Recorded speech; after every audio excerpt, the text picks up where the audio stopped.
Hello friends, சோள மாவு அதாவது ஒரு கப் அளவு எடுத்திருக்கேன். நல்ல ஃபுல் கப் எடுத்திருக்கேன். அடுத்தது வந்து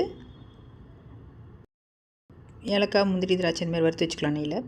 ஒரு பாத்திரத்தில் ஒரு கப்போட ஒரு 2 இல்லை 3 டேபிள் ஸ்பூன் தண்ணி கம்மியாக எடுத்துக்கோங்க. நல்லா கொதிக்கணும். அது உப்பு சேர்த்துக்கலாம்.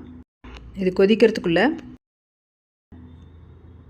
ஒரு மிக்சியில் தேங்காய், ஏலக்காய் போட்டு இந்தமாதிரி துருவி எடுத்து வச்சுக்கோங்க.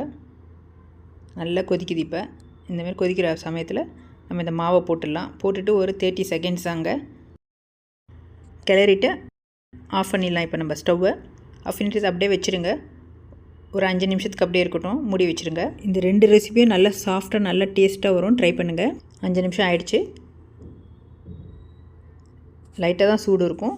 ஸோ இப்போ நம்ம கொஞ்சமாக தண்ணி, லைட்டாக நார்மல் வாட்டர்லேயே தண்ணி கொஞ்சமாக தொட்டு இந்த மாதிரி பிசைஞ்சிட்டு இதில் ஒரு 1/4 பங்கு அளவு நம்ம பால் கொழுக்கட்டைக்காக எடுத்து வச்சுக்கலாம். அது கூட நெய், அப்புறம் 1.5 டேபிள் ஸ்பூன் மில்க் பவுடர் சேர்த்துருக்கேன். சேர்த்துட்டு இதை பிசைஞ்சிக்கலாம்.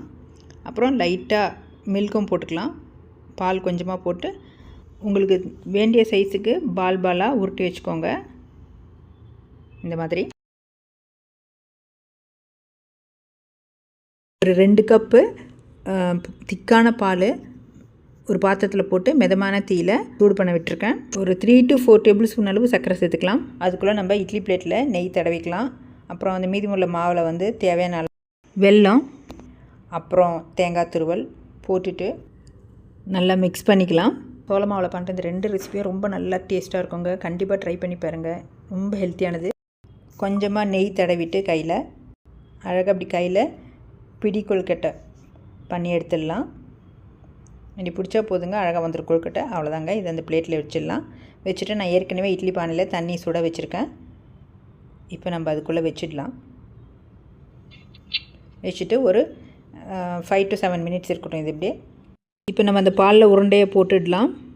போட்டுட்டு மிதமான தீயிலேயே ஒரு 5 to 7 மினிட்ஸ் இதுவும் வேகட்டுங்க. நல்லா குக் ஆகிடுச்சு. இப்போ நம்ம இது கூட முந்திரி திராட்சை போட்டு ஆஃப் பண்ணிடலாம். தேங்காய் துருவல் இந்த மாதிரி நெய்யில் வறுத்தெடுத்து வச்சுக்கோங்க. பிடி கொழுக்கட்டையும் ரெடி ஆகிடுச்சு. இப்போ நம்ம சர்வ் பண்ணிடலாம். இந்த மாதிரி நல்லா திக்காக இருக்கணுங்க பால். நம்ம வறுத்து வச்சுருந்த தேங்காவை இப்போ நம்ம இதில் தூவிடலாம். மேலே ஜாவர் ஃப்ளோரை யூஸ் பண்ணி சூப்பரான டேஸ்டியான 2 ரெசிபி பண்ணியாச்சு. மேலே தூவிடுங்க, தேங்காய் போட்டுருங்க. பிடி கொழுக்கட்டையும் பால் கொழுக்கட்டையும் ரெடி ஆகிடுச்சு. நல்ல டேஸ்ட்டாக இருக்கும். ட்ரை பண்ணுங்கள். தேங்க்யூ.